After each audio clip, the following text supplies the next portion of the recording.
Hello বন্ধুরা, আমি শুভ্রনীল চলে এলাম একটা আপডেট নিয়ে। সেটা হচ্ছে আমরা দেখতে পাচ্ছি লাস্ট কিছু বছর ধরে অভিজিৎ সেন, অতনু রায়চৌধুরী এবং দেবদা এই তিনজনের একটা ট্রায়াও কিন্তু একটা করে ছবি আনছেই।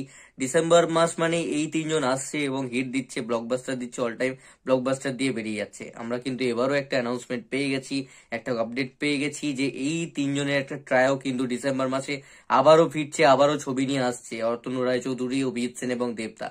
তাহলে সেই জায়গা থেকে খুব স্বাভাবিকভাবে অনেকের মনের মধ্যে প্রশ্ন আসছে, তাহলে কি আবার দেব সৌমিত্রী শাহ? তাহলে কি প্রধানের সাকসেসের পর প্রধান টুই আসছে?